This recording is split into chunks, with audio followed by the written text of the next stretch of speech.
What is going on, all my cute bastards out there? It's RDG Ricky coming at you once again.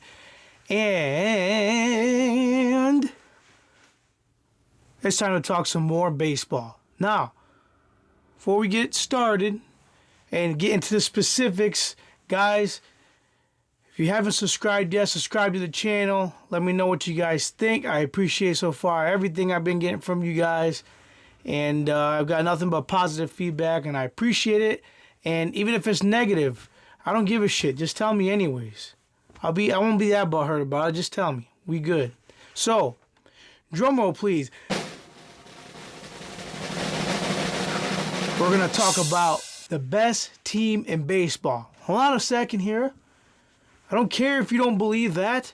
I don't care how you feel about it. The Boston Red Sox has the best franchise in baseball. Don't at me. I don't care how you feel about it. It's true in my eyes. That's all that matters. So, with all the turmoil, all the bullshit that's been going on surrounding the Boston Red Sox this past offseason, or this current offseason, it's been safe to say it has been the offseason from hell.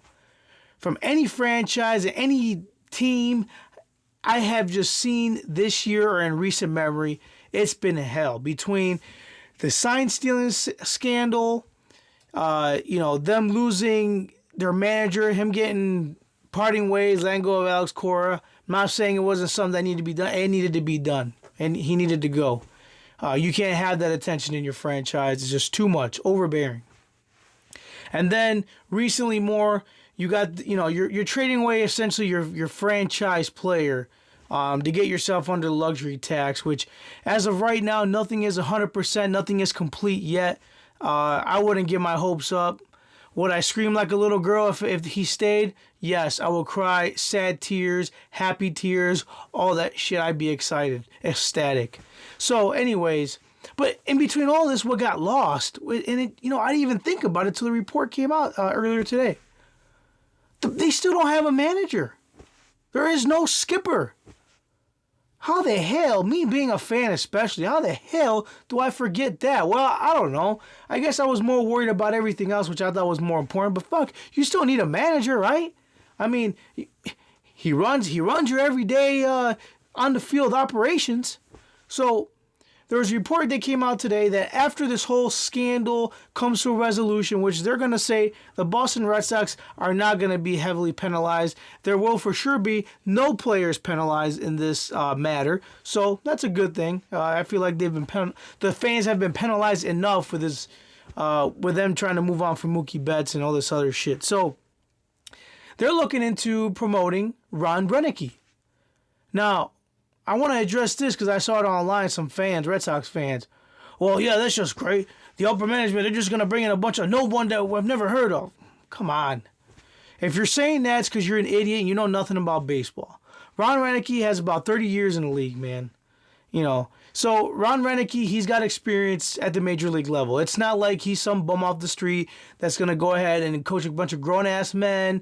And you know what I mean? This ain't no Cinderella thing. This guy's got experience. He's been the bench coach for the Boston Red Sox. See, you morons didn't even know that. He's been a bench coach since 2007. He's been on a couple championship teams. I'm not saying, or sorry, not 2007, 2017. Now, I'm not saying that the guy, he did all right. His managerial experience came from 2011 to 2015 with the Milwaukee Brewers. He went 342 and 331, 508 winning percentage there. And his best season was the 2011 season where they went 96 and 66. Now, you might look at those numbers and be like, oh my God, okay, so big deal. Well, here is my take on where this could be beneficial to the Boston Red Sox. So in an offseason where you've had so much turmoil, so much BS, so much craziness going on, so much change, you don't have the general manager anymore. He's different. You don't have the same head coach.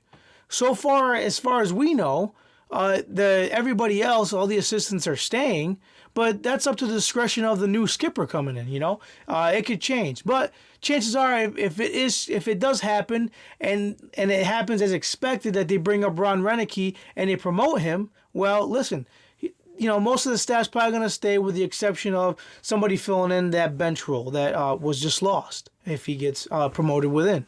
So my thing with that being potentially a good thing for the Boston Red Sox, we need a little continuity here.